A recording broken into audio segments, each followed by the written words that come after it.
ये आज से हम लोग हड़प्पा सभ्यता का अध्ययन करेंगे। हड़प्पा सभ्यता का अध्ययन करने के लिए हम कई प्रकार के विभिन्न पहलुओं पर ध्यान देंगे। जैसे हम इसके खोजकर्ता के बारे में पता करेंगे। खोज मतलब किस तरह से हड़प्पा सभ्यता को खोजा गया, कैसे पहले प्रकाश में आया, प्रकाश में आने के बाद लोगों ने उसका उत्खनन किया और पाया कि एक बहुत बड़ी सभ्यता जो थी जो भारत में थी। उसके बाद फिर हम इसका नामकरण देखेंगे।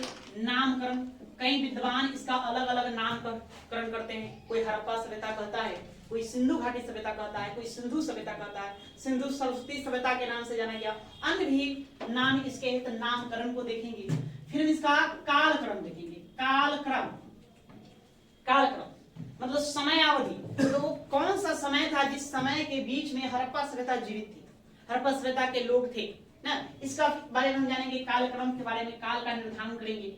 उसके बाद फिर हम विस्तार समझेंगे। विस्तार या उससे पहले हम जानेंगे निर्माता, कि निर्माता कौन लोग थे। कोई ना हो गया ना जो सिंधु घाटी सभ्यता को बसाया, नहीं इतनी विख्यात सभ्यता थी, बहुत ही प्रसिद्ध सभ्यता थी, उसके बारे में। तो निर्माता के बारे में हम जानेंगे, निर्माता कौन थे। उद्भव कैसे इसका जन्म हुआ, कैसे यह सभ्यता आई, कैसे बनी, इसके बारे में हम जानेंगे। उसके बाद हम जानेंगे विस्तार कि भारत में और भारत के साथ साथ पाकिस्तान और एक और देश है अफगानिस्तान, इन तीन देशों में इसके साक्ष्य प्रमाण प्राप्त होते हैं। तो इसका विस्तार कहां था, कहां से लेकर कहां था, और कौन कौन से मुख्य स्थल थे, उसके बारे में जानेंगे। फिर उसके बाद हम प्रमुख नगरों के बारे में जानेंगे। प्रमुख नगर या शहर या फिर उसकी प्रमुख जो बस्ती थी, उन बस्तियों का अध्ययन करेंगे कि कौन कौन प्रमुख बस्ती है जो हड़प्पा सभ्यता के अंतर्गत प्राप्त हुआ है। इसके बाद फिर और भी हम अध्ययन करेंगे हड़प्पा सभ्यता में, उसके प्रमुख नगर शहर बस्ती को देखिए, तो अब जानेंगे ना उनका समाज कैसा था। तो सामाजिक व्यवस्था का अध्ययन करेंगे। सामाजिक व्यवस्था कि समाज की स्थिति क्या रहा होगा, सामाजिक व्यवस्था का अध्ययन करेंगे। धार्मिक व्यवस्था का अध्ययन करेंगे, वो लोग धार्मिक थे कि नहीं थे।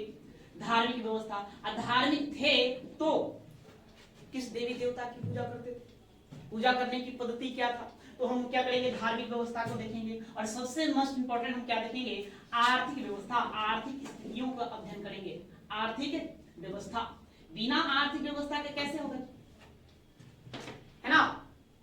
इनकम मेन जरूरी आपको बताया है। ई इक्वल ई, जहां इकोनॉमी होता है वहीं पर अंपायर होता है। तो बिना उसके हम इकोनॉमी को जाने हुए या अर्थव्यवस्था को जाने हुए कैसे अध्ययन कर सकते हैं। आखिर उन लोगों का क्या माध्यम था, सोर्सेस था, इनकम का क्या सोर्स था, खेती करते थे, पशुपालन करते थे या व्यापार करते थे, क्या करते थे। तो इन्हीं सभी बिंदुओं को हम क्या करेंगे, अध्ययन करेंगे। और लास्ट में फिर हम देखेंगे पतन का कारण, क्या कारण था कि सिंधु घाटी सभ्यता इतनी विशाल सभ्यता थी जिसका अकस्मात पतन हो गया। हाँ, इनके पतन के कारणों पर भी हम क्या करेंगे, प्रकाश डालेंगे। तो इतनी बातों को आपको समझना होगा। ठीक है, पहले हम खोज किस तरह से प्रकाश में आया, कैसे खोजा गया, वहां अध्ययन करेंगे। फिर इसका हम नामकरण करेंगे। नामकरण कितने प्रकार से इसका हम नामकरण कर सकते हैं, है ना, 8-10 प्रकार से इसका नामकरण करते हैं। अलग अलग विद्वान अलग अलग नाम देते हैं, उसके लोग अपना तर्क देते हैं, कुछ साक्ष्य प्रमाण देते हैं, उसके आधार पर उसका नामकरण कर देते हैं, वो जानेंगे। कालक्रम, समय का निर्धारण करेंगे। समय का निर्धारण में भी इतिहासकारों के मत बहुत ज्यादा मतभेद है। अलग अलग इतिहासकार अलग अलग प्रकार का मत देते हैं। वही एनसीईआरटी बुक देखेंगे वो कुछ और बताता है, कई तरह के विद्वान हो कुछ और बताते हैं। नहीं, वही हम कार्बन डेटिंग का प्रयोग करते हैं, C14 का प्रयोग करते हैं, उसके आधार पर इसका समय अवधि कुछ और बताया जाता है, तो वो भी बहुत ही कंफ्यूजन वाला बात है, तो उसका हम देखेंगे। फिर इसका निर्माता कौन है, माने कि मानव की कई प्रजातियां होती है, वो मानव प्रजाति में कौन सी प्रजाति जो था इस सिंधु घाटी सभ्यता को बसाया, और वो कहां से आए, उद्भव कहां से आए, विदेश से चलकर आए थे, दूसरे देशों से होते हुए भारत आए, ये यहाँ यहीं के मूल निवासी थे, नहीं, जो धीरे धीरे पत्थरों का प्रयोग करते करते अंततः, है ना, धातुओं का प्रयोग करने लगे और नगरों का भवनों का निर्माण कर दिए। जो झुग्गी झोपड़ियों में रहते थे फिर नगरों भवनों का निर्माण कर दिए। तो इसके बारे में हम जानेंगे, इसका उद्भव कैसे हुआ, निर्माता लोग कौन थे, और फिर विस्तार कहां से कहां इसका विस्तार रहेगा। फिर प्रमुख नगर शहर बस्ती को जानेंगे। आपका मेन यही जो है क्वेश्चन आपसे ज्यादातर प्रश्न में बनता है। नहीं, इन नगरों से फिर आपको हम यहाँ पर क्या जानेंगे, साक्ष्य या प्रमाण का अध्ययन करेंगे कि कहां से क्या मिला, कहां से क्या मिला। जैसे पिछली क्लास में हमने देखा, जैसे चौपानी मांडो, है ना, सराय नहराय, दमदमा, महदहा, लेखराज, बहुत सारी जगहों के बारे में अध्ययन किए, कहां से जहां से जो मिला उसको लिखे। तो वो हम साक्ष्य प्रमाण का अध्ययन करेंगे। फिर उसकी सामाजिक स्थिति को जानेंगे, धार्मिक स्थिति जानेंगे, आर्थिक स्थिति जानेंगे, फिर इसका पतन का कारण जानेंगे कि किस तरह से इसका पतन, ठीक है। तो सबको बारी बारी से हम देखेंगे।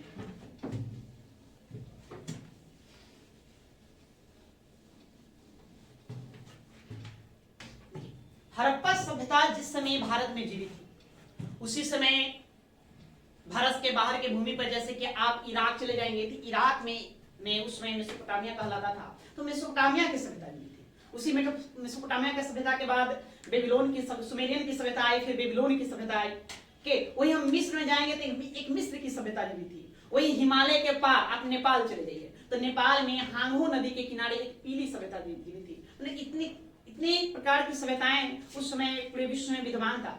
विश्व में जितनी भी सभ्यताएं विद्यमान थी प्राचीन काल में, उसमें सबसे सर्वश्रेष्ठ माना जाता है सिंधु घाटी सभ्यता को। कहा जाता है कि सिंधु घाटी सभ्यता विश्व की प्राचीनतम सभ्यताओं में श्रेष्ठतम, नहीं श्रेष्ठ का दर्जा इसको दिया गया। कई विद्वान इसको श्रेष्ठ का दर्जा देते हैं। अलग अलग देश के अलग अलग विद्वान अपने ही देश को श्रेष्ठ बताएगा ना, अपने यहाँ के सभ्यताओं को श्रेष्ठ बताएगा, लेकिन फिर भी देखा जाए तो सबसे बेहतर जो और सर्वश्रेष्ठ जो सभ्यता थी कौन थी? हड़प्पा सभ्यता। हड़प्पा सभ्यता की जानकारी हमें थी नहीं। वर्ष 1921 1921 वर्ष 1921 ईस्वी तक यह माना जाता था कि भारत में जो सभ्यता थी वो आर्यों के आगमन के साथ प्रारंभ हुआ। आर्य लोग भारत में आए और वहीं से वैदिक सभ्यता का जन्म दिया, जिसका समय अवधि 1500 ईसा पूर्व बताया जाता है कि 1500 ईसा पूर्व में वैदिक सभ्यता का जन्म भारत में हुआ। और यहीं से हम लोगों ने माना कि हमारे देश का इतिहास यहाँ से क्या होता है? प्रारंभ होता है। लेकिन वर्ष 1921 में इस बात को झुठला दिया गया। वर्ष 1921 में हड़प्पा सभ्यता की खोज हुई। हड़प्पा सभ्यता का जब खोज हुआ और उससे मिले हुए साक्ष्यों को, प्रमाणों को जब हमने आकलन करना शुरू किया, जांचा, अध्ययन करना शुरू किया, तो पाया गया कि बहुत प्राचीन थी। यह 3500 ईसा पूर्व पहले की बनी हुई थी। नहीं, कुछ विद्वान तो इसको और ऊपर ले जाते हैं, इसको 4600 ईसा पूर्व बताते हैं कि वहां यह निर्मित ही बनी हुई। उसके बाद हमने जाना कि भारत की सभ्यता की शुरुआत हड़प्पा सभ्यता से होगी, न कि कहां से? वैदिक सभ्यता। तो ऐसा क्या हुआ कि आखिर 1921 में पता चला? उससे पहले कुछ जानकारी नहीं, किसी को कुछ जानकारी नहीं था। नहीं, हम देखेंगे मतलब कितना विशाल और बहुत बड़ा यह क्षेत्रफल, लगभग 13 लाख वर्ग किलोमीटर में फैला हुआ। इतनी बड़े क्षेत्रफल में फैली हुई सभ्यता के बारे में 1921 के पहले लोगों को जानकारी नहीं था, तो जानकारी था। सबसे पहले इसके बारे में 1826 एक ब्रिटिश विद्वान थे जिनका नाम था चार्ल्स मेनन। वही भारत के दौरे पर आए थे। तो वर्तमान जो पाकिस्तान प्रांत है, पाकिस्तान प्रांत में मांडगोमड़ी और लड़काना दो जिले हैं। उन्हीं जिलों में ऊंचे ऊंचे टीलों को देखा। उन्हीं टीलों को देखकर उन्होंने अंदाजा लगाया, गेस किया और बताया, बल देकर बताया कि हो ना हो यह किसी न किसी सभ्यता की ओर इंगित करता है, ये किसी सभ्यता का प्रतीक रहा है। अगर हम इसका अध्ययन करें, उत्खनन यदि करवाएं तो कुछ न कुछ जरूर जानकारी मिलेगी। तो सबसे पहले 1826 में चार्ल्स मेनन ने इसके बारे में जानकारी दी। फिर उसके बाद 1853, आप जानते हैं कि भारत में रेलवे टड़ियों बिछाने का शुरुआत, मतलब रेलवे लाइन बिछाया गया 1853 में। भारत में पहली बार रेल चली थी। तो 1853 में जब रेलवे लाइन भारत में बिछाया जा रहा था, तो उसी रेलवे लाइन बिछाने के क्रम में भी उन ईंटों का लोगों ने प्रयोग किया। उन ईंटों के प्रयोग करके भी, ईंटों का अध्ययन करके भी लोगों ने बताया कि यह किसी न किसी सभ्यता का प्रतीक है, हमें यहाँ कोई सभ्यता के बारे में जानकारी मिल सकती है। उसके बाद भारत में ASI का गठन किया गया, आर्कियोलॉजिकल सर्वे ऑफ इंडिया, भारतीय पुरातत्व सर्वेक्षण। आप जानते हैं कि भारत में जितने भी प्राचीन वस्तुएं हैं या प्राचीन स्थलों हैं, उनका अध्ययन करने के लिए हमने कौन सा संस्था बना रखा है? ASI बना रखा है, आर्कियोलॉजिकल सर्वे ऑफ इंडिया बना रखा है। इसी के माध्यम से सारा कुछ है ना अध्ययन किया जाता है, प्राचीन वस्तुओं का या प्राचीन इतिहास का अध्ययन किया जाता है। आर्कियोलॉजिकल सर्वे ऑफ इंडिया का गठन के बाद जनरल कनिंघम इसके पहले महानिदेशक थे और वही इसके संस्थापक भी रहे। उन्होंने इन तीनों का व्यापक अध्ययन करवाया, लेकिन वो भी कोई सटीक जानकारी नहीं देते। आगे समय बीतता गया, समय बीतते हुए फिर समय आया 1921-22। इस समय आर्कियोलॉजिकल सर्वे ऑफ इंडिया के जो डायरेक्टर थे, महानिदेशक, उनका नाम था सर जॉन मार्शल। तो सर जॉन मार्शल महोदय ने ही, इन्होंने ही वो क्या किए कि 3 व्यक्ति,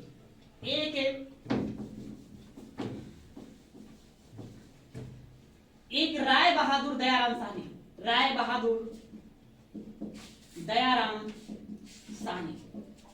साहनी, दूसरा राखाल दास बनर्जी बनर्जी, और फिर माधव स्वरूप वत्स, माधव स्वरूप वत्स, इन तीनों को काम पर लगाया, तीनों को मतलब निर्देश दिए, इन तीनों को एक तरह से जिम्मेदारी दे दी गई, कहा कि आप इन तीनों का क्या करें, उत्खनन करें। तो सबसे पहले राय बहादुर दयाराम साहनी ने 1921-22 में, 21 से काम शुरू हुआ तो उसका उत्खनन शुरू हुआ था, 22 में पूरा हुआ।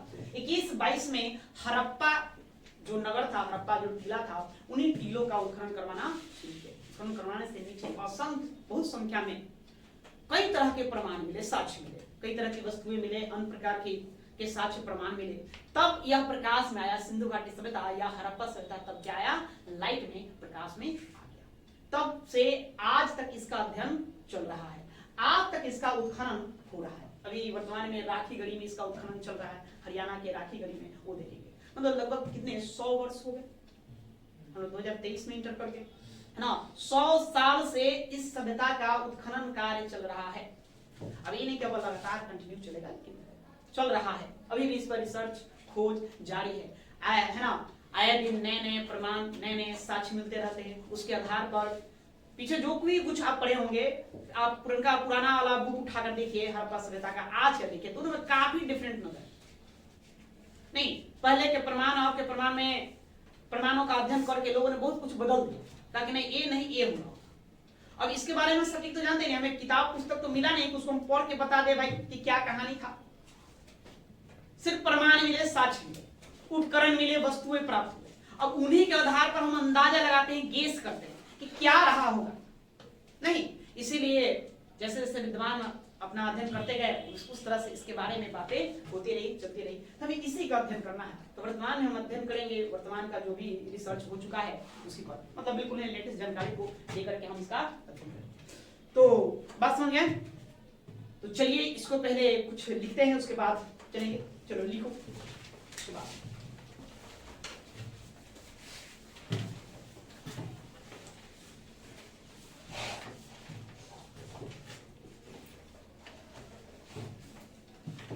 देखिए हड़प्पा सभ्यता हेडिंग या सिंधु घाटी सभ्यता भी हेडिंग दे सकते हैं। सिंधु सभ्यता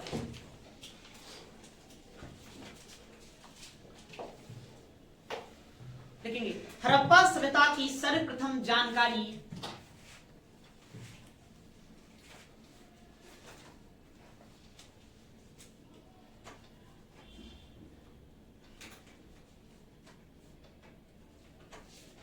हड़प्पा सभ्यता की सर्वप्रथम जानकारी 1826 ईस्वी में,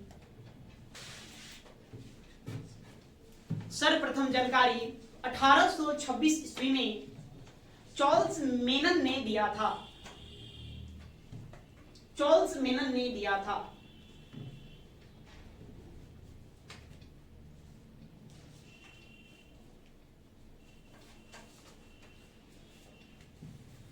एक शताब्दी, शताब्दी लिखी सेंचुरी, एक शताब्दी वर्ष पूर्व तक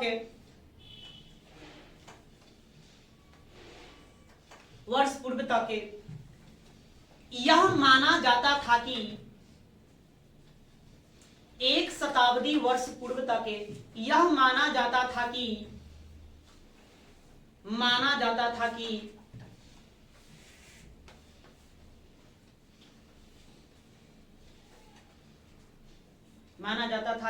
भारत में सभ्यता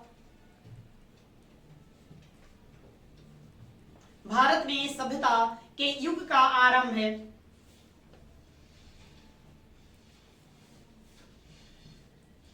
भारत में सभ्यता के युग का आरंभ है आर्यों के आगमन के साथ हुआ।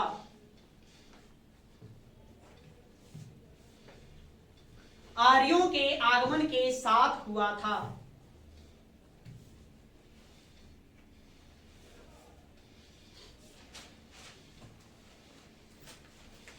लेकिन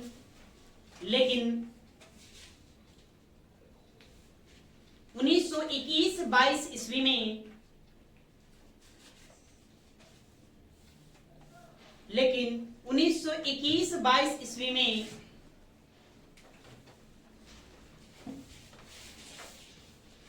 आर्कोलॉजिकल सर्वे ऑफ इंडिया, अब शॉर्टकट में ASI लिखिए, ASI।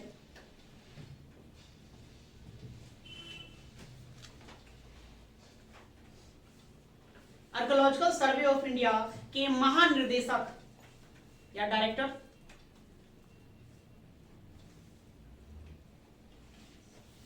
के महानिदेशक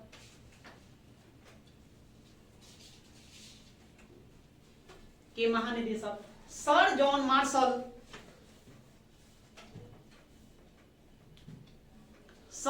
मार्शल, की अध्यक्षता में, सर जॉन मार्शल की अध्यक्षता में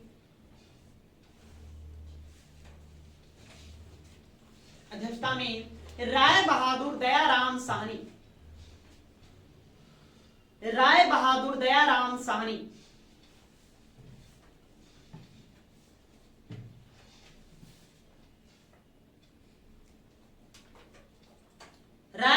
दयाराम साहनी ने हड़प्पा नामक स्थल का उत्खनन करवाया। हड़प्पा नामक स्थल का उत्खनन करवाया।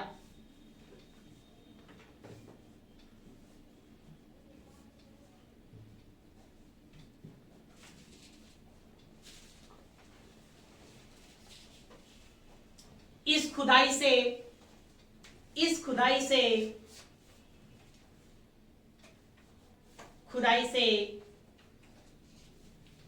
असंख्य अवशेष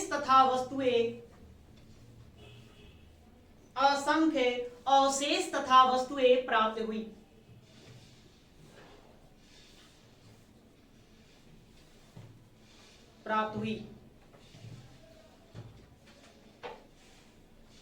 जिससे यह पता चलता है कि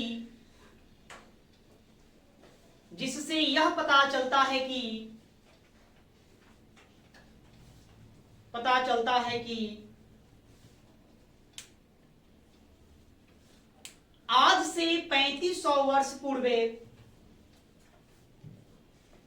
जिससे यह पता चलता है कि आज से 3500 वर्ष पूर्वे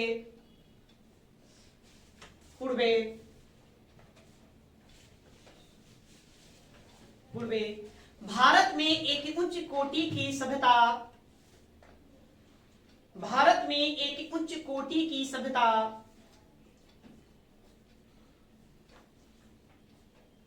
विद्वान थी।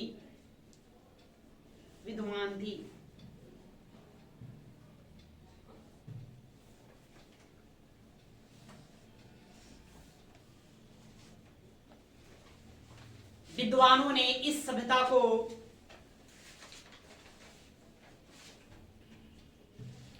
प्राचीनतम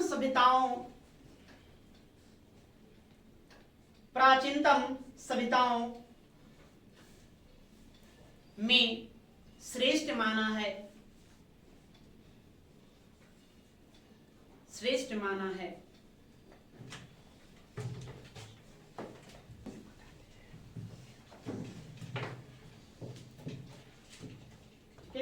तो इस सभ्यता का क्या हो गया? खोज।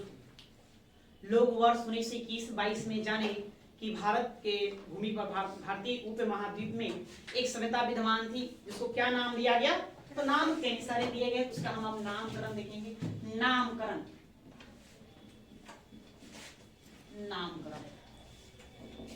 इस सभ्यता के आप कई नामकरण होता है दिया गया। इस सभ्यता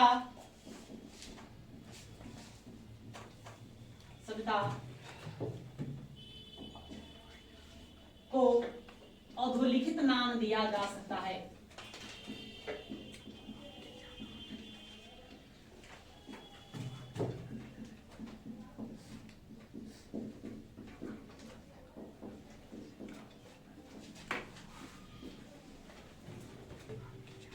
अधोलिखित नाम दिया जा सकता है।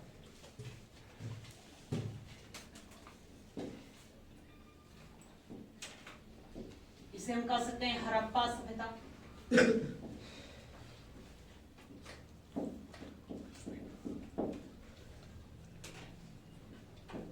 सिंधु सभ्यता,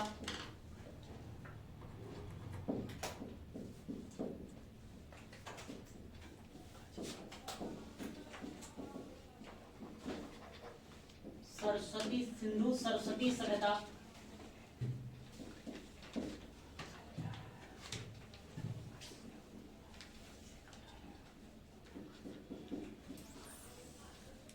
ताम्रयुगीन सभ्यता।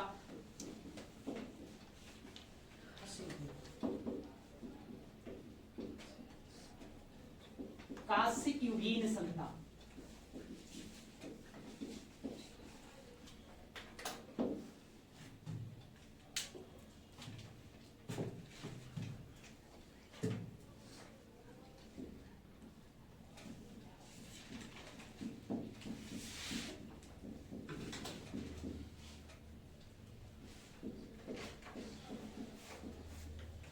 आद्य ऐतिहासिक सभ्यता।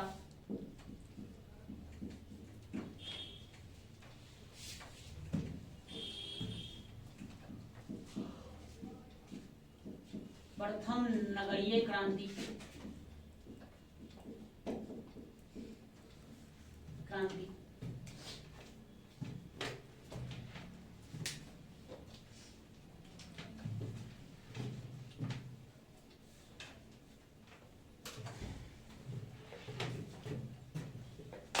क्या क्या नामकरण किया गया? इतने सारे नाम बताएंगे इस सभ्यता को।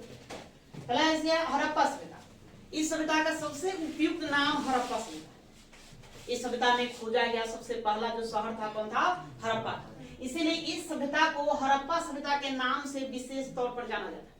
नहीं, एक प्रश्न आपसे पूछा जाएगा कि भारत का सबसे प्राचीनतम शहर, तो कौन? हड़प्पा को भारत का सबसे प्राचीनतम शहर भी कहा जाता है। इसको हम सिंधु सभ्यता भी कहते हैं।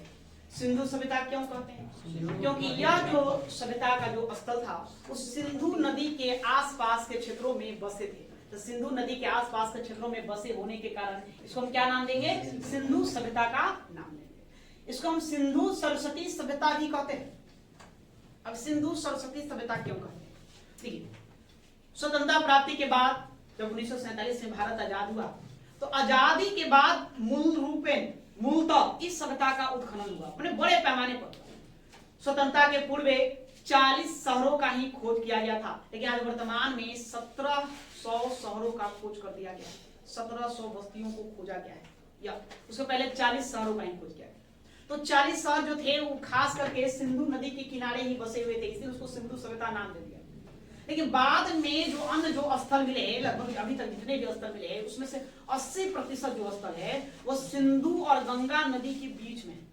सिंधु और गंगा नदी। सिंधु तो आप जानते हैं कि यह तिब्बत से निकलती है और भारत के लद्दाख होते हुए, जम्मू कश्मीर होते हुए पाकिस्तान चले जाती है और कहां गिर जाती है? अरब सागर में वो गिरती है। और गंगा उत्तराखंड से निकल करके कहां? बंगाल की खाड़ी में, पश्चिम बंगाल के पास बांग्लादेश से होते हुए गिरती है, वहां गिरती है। तो गंगा और सिंधु के बीच में सबसे ज्यादा स्थल पाए गए। उसी बीच में नए शोधों से यह पता चला है कि उस बीच में सरस्वती नदी बहा करती, जो आज के डेट में वो नदी क्या होगी? विलुप्त नहीं। इसलिए विद्वानों ने कहा कि नहीं, इसको हम सिंधु सरस्वती सभ्यता भी कह सकते हैं, क्योंकि ज्यादातर स्थल देखने को मिलता है कि सिंधु नदी के आसपास के क्षेत्रों में ही बसा 80%। इसलिए इसको क्या कहेंगे? सिंधु सरस्वती सभ्यता कहेंगे। यहां तक कुछ ऐसे भी विद्वान हैं जिन्होंने इसको सिंधु सरस्वती सभ्यता न कहकर सिर्फ और सिर्फ सरस्वती सभ्यता का ही नाम दे दिया। इसको क्या कह दिया? सरस्वती सभ्यता। एक नामकरण हमको इस आधार पर ये करना पड़ा। ताम्रयुगीन सभ्यता, हमने पढ़ा कि पाषाण काल में लोग यहाँ क्या करते थे? पत्थरों का प्रयोग करते थे उपकरणों के तौर पर, औजारों के तौर पर। समय बदला, तांबे का आविष्कार हुआ, लोग पत्थरों के साथ साथ तांबे को मिलाकर के उपयोग करने लगे, जिसको हमको ताम्र पाषाणिक युग कहा। इस काल में देखा गया कि जितने भी उपकरण प्राप्त हुए हैं उन उपकरणों में तांबे की प्रचुरता है। तो तांबे की प्रचुरता होने के कारण तांबे का लोग बड़े पैमाने पर प्रयोग करते थे, इसलिए इसको हमने ताम्रयुगीन सभ्यता का भी नाम दे दिया। इस सभ्यता के लोग तांबा में टीन मिला दिए, टीन मिलाकर उससे क्या तैयार कर दिए? कांसा तैयार कर दिया। तो कांसों से निर्मित वस्तुएं बड़े पैमाने पर मिला है, तो इसीलिए इसको हम क्या कहेंगे? कांस्ययुगीन सभ्यता भी कहते हैं। इसका एक नाम ये भी दिया जाता है, कांस्ययुगीन सभ्यता भी नाम दिया जाता है। आदि ऐतिहासिक सभ्यता इसको कहते हैं। आदि ऐतिहासिक को बताया था, इतिहास को हम 3 पार्ट में एक तरह से बांटते हैं। एक कहते हैं क्या? प्रागैतिहासिक, दूसरा आदि ऐतिहासिक और तीसरा क्या कहते हैं? ऐतिहासिक। प्रागैतिहासिक, ना वहां लिपि था, ना ही भाषा का पता था, कुछ पता था नहीं, इसलिए उसको हम प्रागैतिहासिक कहते हैं। आदि ऐतिहासिक, जहां लिपि था लेकिन हम आप तो उसको पढ़े नहीं, उसको क्या कहते हैं? आदि ऐतिहासिक कहते हैं। और ऐतिहासिक तो जानते हैं जहां लिपि था, लोगों ने लिखा, हमने भी पढ़ा, वो इतिहास है जहां पर उन्होंने की लिख कर पढ़ कर सारी जानकारियों को जुटा था। तो इस सभ्यता में भी लिपि मिला, लेकिन उन लिपियों को पढ़ा आज तक नहीं। तकरीबन 400 से अधिक लिपियां प्राप्त हुई है, लेकिन आज तक उसको पढ़ा नहीं गया। इसलिए इस सभ्यता को हम क्या नाम देंगे? आदि ऐतिहासिक सभ्यता नाम देंगे। अब नवीन स्रोतों के आधार पर जो वर्तमान में जो भी इतिहासकार आप देखेंगे, जैसे रोमिला थापर को ले लीजिए, ठीक है, एच.डी. संकारिया महोदय हैं, डी.डी. कौशाम्बी हैं, इन लोगों ने इसे प्रथम नगरीय क्रांति का नाम दिया है। कहा है कि भारत उप प्रायद्वीप पर सबसे पहले भी कहीं नगरों का निर्माण हुआ था तो कहां हुआ था? सिंधु घाटी सभ्यता के अंतर्गत हुआ था, हड़प्पा सभ्यता का, मतलब इसी सभ्यता का। इसीलिए इसको प्रथम नगरीय क्रांति का संज्ञा दी। दूसरी नगरीय क्रांति कब प्रारंभ होगी? हम पढ़ेंगे आगे महाजनपद काल, जब लोहे का खोज हो जाएगा वैदिक काल में, तो वैदिक काल के उत्तरोत्तर में लास्ट में, तो वहां से नगरों का निर्माण फिर से शुरू होगा, तो उसको दूसरी नगरीय क्रांति कहा जाता है। तो पहली नगरीय क्रांति कहां हो गया? हड़प्पा सभ्यता में हो गया, इसी सभ्यता में हो गया। तो ये सारे आपको नाम है। तो देखिए यहाँ से बस खाली नामकरण किया गया है, किस आधार पर किसको क्या कहेंगे, ज्यादा आपको यहाँ से याद करने की आवश्यकता नहीं है। ओके,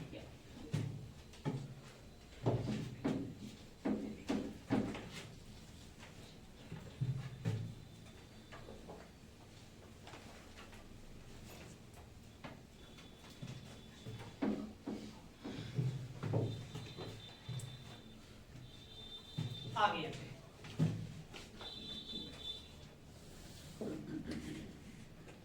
हड़प्पा सभ्यता का काल निर्धारण, काल निर्धारण,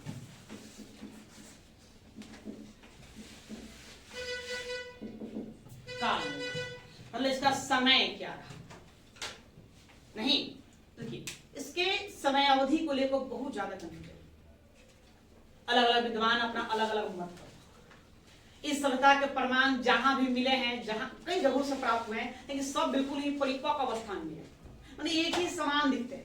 इसलिए अंदाजा लगा पाना बड़ा मुश्किल है, कठिन काम है। फिर भी लोग अपना अपना क्या दिए हैं, तर्क दिए हैं, कुछ आधार लेकर इसके बारे में क्या किया बताएं, तर्क दिए, उसके बारे में हमको जानना है। तो पहले लिखिए, पहले दिए थोड़ा सा पहले लिखो, उसके बाद बता लिखिए। सिंधु सभ्यता या हड़प्पा सभ्यता, जो आपको उचित लगे उसको लिख सकते हैं, लेकिन सबसे प्रचलित नाम क्या है? हड़प्पा सभ्यता। हड़प्पा सभ्यता का कालक्रम निर्धारित करना,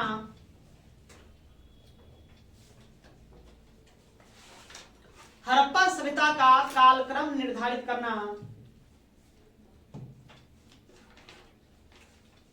करना एक जटिल कार्य है, एक जटिल कार्य है।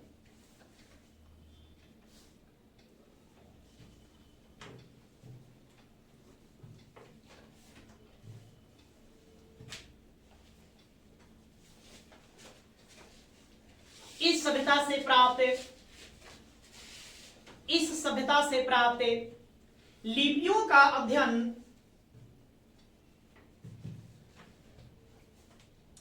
इस सभ्यता से प्राप्त लिपियों का अध्ययन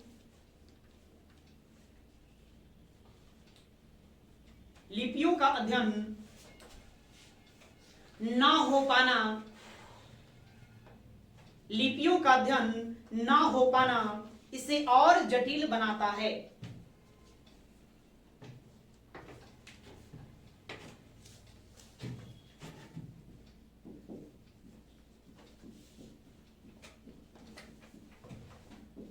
इसे और जटिल बनाता है।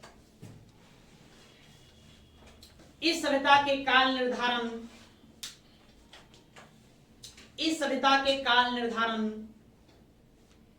का सबसे पहले प्रयास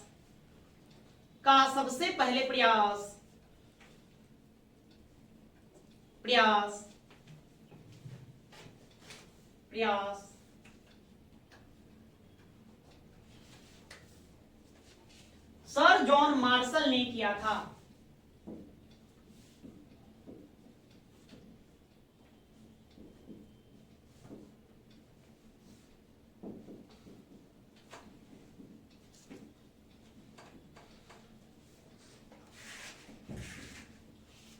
जॉन मार्शल ने किया था। विद्वानों द्वारा, आगे लिखिए, पैराग्राफ छोड़ के लिखेंगे। विद्वानों द्वारा प्रस्तुत काल निर्धारण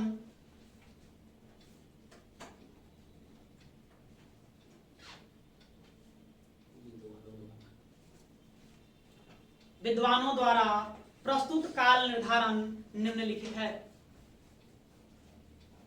निम्नलिखित है।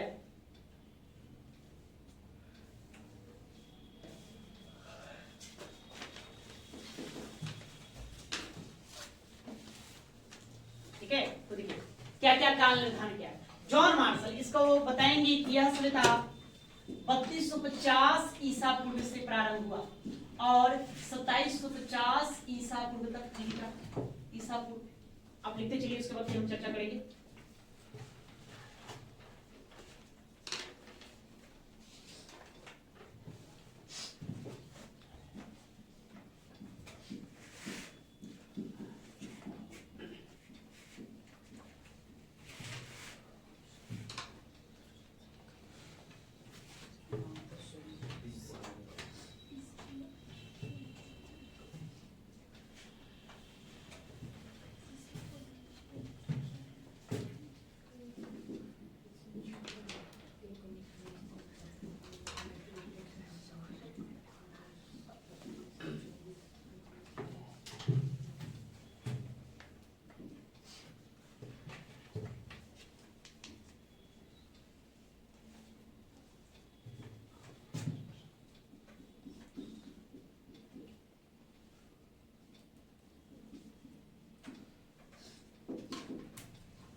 क्या ये आलची लिखा हुआ है?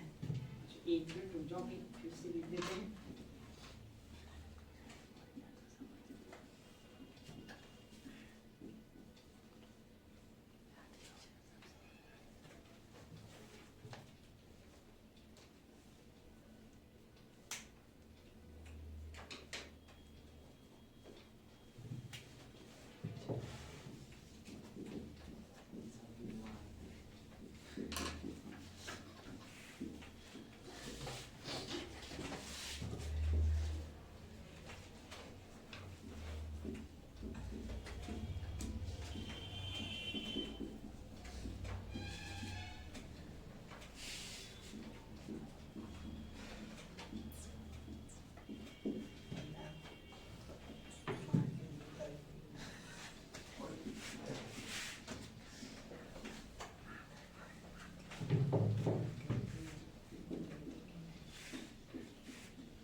अभी और है, बस इतना काफी है, कितना याद करोगे, है ना।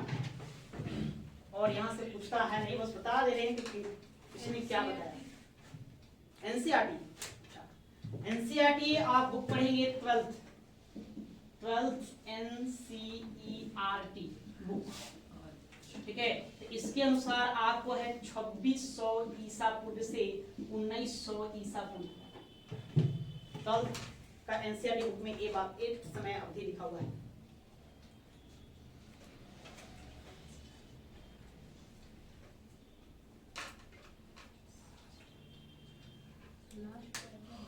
फेयर सर्विस, मार्टिमर व्यूलर,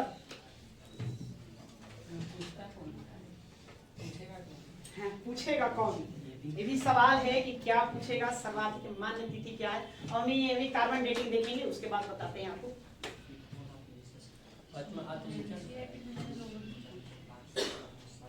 चलिए देखिए सबसे पहले हड़प्पा सभ्यता का काल निर्धारण कौन करेंगे? जॉन मार्शल करेंगे। इन्होंने इसको 3250 ईसा पूर्व से 2750 ईसा पूर्व बताया कि इसी काल अवधि के मध्य यह सभ्यता क्या थी, जीवित। उसके बाद फिर आए अर्नेस्ट मैके, इन्होंने 2800 ईसा पूर्व से 2500 ईसा पूर्व बताया। माधव स्वरूप फर्स्ट जो एक भारतीय इतिहासकार हैं, इन्होंने 2700 ईसा पूर्व से 2500 ईसा पूर्व बताया। इन्होंने बताया माह 200 साल, 200 साल यह सभ्यता जीवित, लेकिन ऐसा नहीं है। मार्टिमर व्हीलर एक ब्रिटिश इतिहासकार है। मार्टिमर व्हीलर ने 2500 ईसा पूर्व से कब 1700 ईसा पूर्व तक इसका काल निर्धारण किया। वहीं आल्चिन दंपति, पति पत्नी है, दोनों थे जो इस पर रिसर्च किए हैं। आल्चिन दंपति भी उनको कहते हैं, लिखा हुआ आपको मिलेगा। तो आल्चिन महोदय ने 2250 से 1750 बताया। वहीं पर श्री डीपी अग्रवाल 2350 से 1750 बताते हैं। फेयर सर्विस ये भी एक ब्रिटिश इतिहासकार ही हैं, इन्होंने 2000 से लेकर कब तक बताया? 1500 ईसा पूर्व तक बताया। और वहीं आप 12th का एनसीईआरटी बुक यदि आप पढ़ते हैं तो वहां पर यहाँ 2600 ईसा पूर्व से 1900 ईसा पूर्व लिखा हुआ है। नहीं, ताकि कोई पूछे कि क्या समय अवधि है तो क्या जवाब देंगे?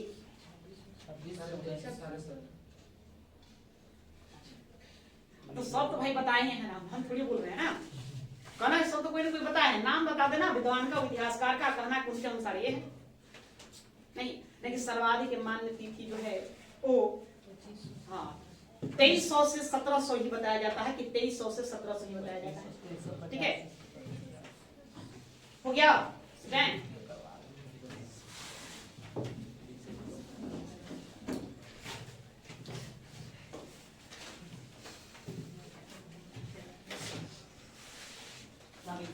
रेडियो कार्बन पत्ती, रेडियो कार्बन पत्ती, इसके बारे में आप लोग जानते हैं, पढ़े होंगे साइंस में। C14 कार्बन 14 के बारे में। नहीं, ये क्या होता है? यह एक विधि है जिस विधि के आधार पर हम प्राचीनतम वस्तुओं का उम्र ज्ञात करने का काम करते हैं। ज्ञात करते हैं कि यह कितने साल पुराना है। तो यह अधिक से अधिक 50 साल पुराना बताता है। 50,000 साल पुराना तक के वस्तुओं का यह काल निर्धारण कर देता है। उससे ऊपर का आपको वाई ज्ञात करना है तो आपको क्या करना होगा? यूरेनियम का प्रयोग करना होगा। 50,000 साल से ऊपर का यूरेनियम। इसके आधार पर यह बताया गया है कि यह सिंधु घाटी सभ्यता 3500 ईसा पूर्व में प्रारंभ होगा और यह 1300 ईसा पूर्व तक चलेगी। ये अपना एक अलग इसने इसको इसी के आधार पर विद्वान इसको 3 भाग में बांट देते हैं। कहते हैं कि एक अवस्था था बाल्यावस्था।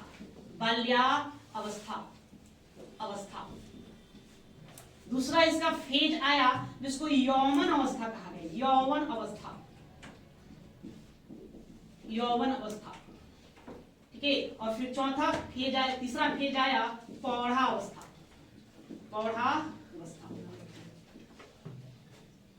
तो बाल्यावस्था कहने मतलब कि जहां से सिंधु घाटी सभ्यता का क्या हुआ? प्रारंभ, जहां से बसना बनना शुरू हुआ। तो ये बताया जाता है कि अब 3500 ईसा पूर्व बीसी बिफोर क्रिश्चियन से लेकर के 2300 ईसा पूर्व तक ये अपना शिशिर अवस्था में था, बाल्यावस्था मतलब पनप रहा। उसका जन्म हुआ, उद्भव हुआ, आगे की ओर क्या कर रहा था? बढ़ रहा था। उसके बाद 2300 ईसा पूर्व से लेकर के आप आ जाइए 1700 ईसा पूर्व तक। ये जो था सिंधु घाटी सभ्यता का यौवन अवस्था था, मतलब यहाँ आपने चंबुत कर सकता, मतलब पूर्णतः यह विकसित हो चुका था, विकास कर चुका था, या वो अवस्था था। और उसके फिर पौधा मतलब कि वृद्ध हो गया, वृद्ध मतलब का मरने के कगार पर है, पतन के कगार पर है।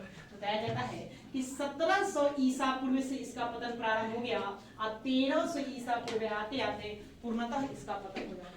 या कार्बन पत्ती के आधार पर ये समय अवधि निकाला जाता है। सबसे उपयुक्त कालक्रम कौन? यौवन अवस्था के आधार पर बताया जाता है 2300 ईसा पूर्व से लेकर 1700 ईसा पूर्व सबसे उपयुक्त। ज्यादातर विद्वान इसी को पर अपना मोहर लगाते हैं, मत देते हैं कि नहीं ये अवस्था ठीक है, इस समय ही सभ्यता का जन्म हुआ था, ये पूर्णतः विकसित था। या वैसे तो आपको बताएं कि एनसीईआरटी क्या कहता है? NCERT जो बुक है आप 12th का पढ़ेंगे तो उसके अनुसार यह बताता है कि 2600 ईसा पूर्व से प्रारंभ होगा और 1900 ईसा पूर्व में इसका क्या हो जाएगा पता नहीं जाएगा। ये NCERT बुक बताता है, वहां पर एक लिखा गया है।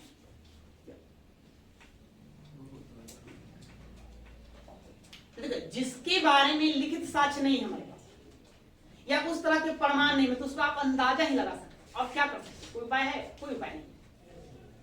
तो अलग अलग लोग अपना अलग अलग क्या करते हैं, मत प्रस्तुत करते हैं। तो मत प्रस्तुत करने से पहले एक ठोस प्रमाण भी देते हैं। ऐसे नहीं कि मतलब आया कोई भी बता कर चला गया, नहीं, एक ठोस प्रमाण दिया जाता है, ऐसा नहीं है।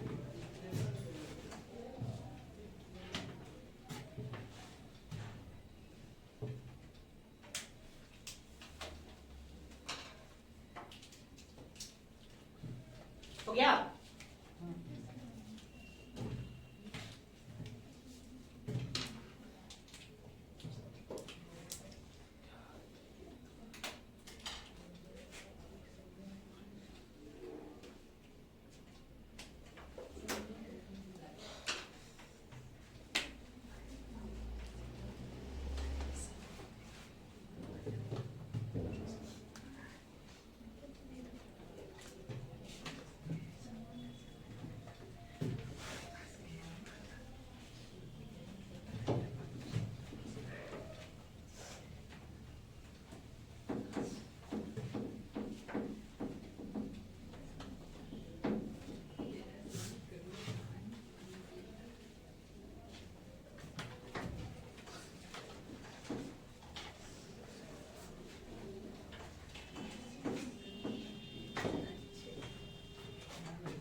आगे चलिए।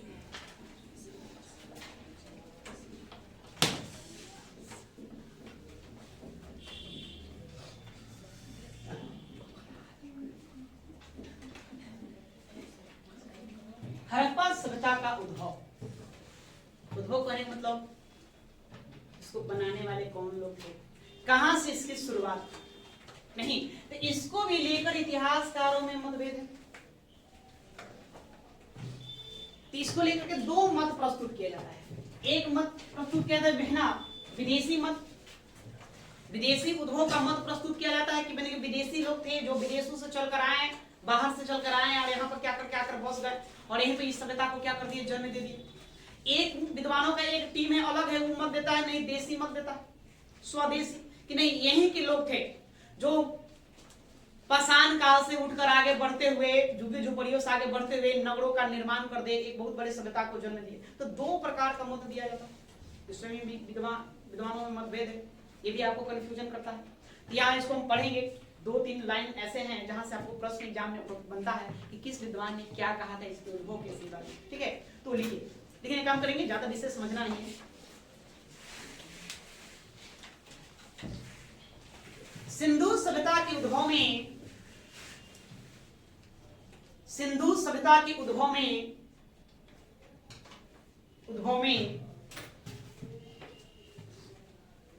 सबसे बड़ी समस्या यह है कि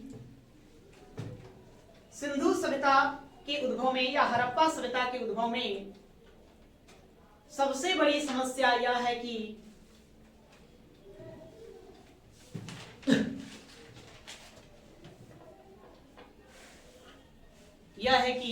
इस सभ्यता के अवशेष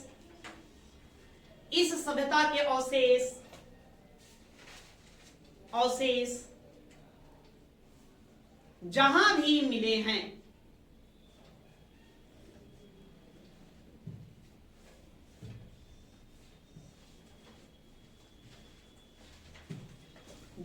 मिले हैं अत्यंत विकसित अवस्था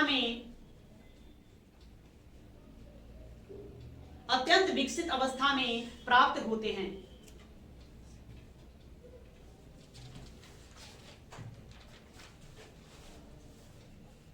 अत्यंत विकसित अवस्था में प्राप्त होते हैं।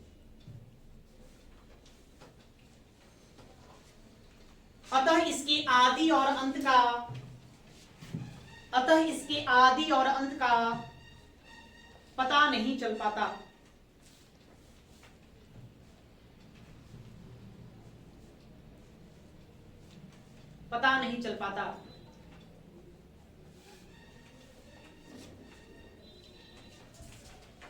पता नहीं चल पाता।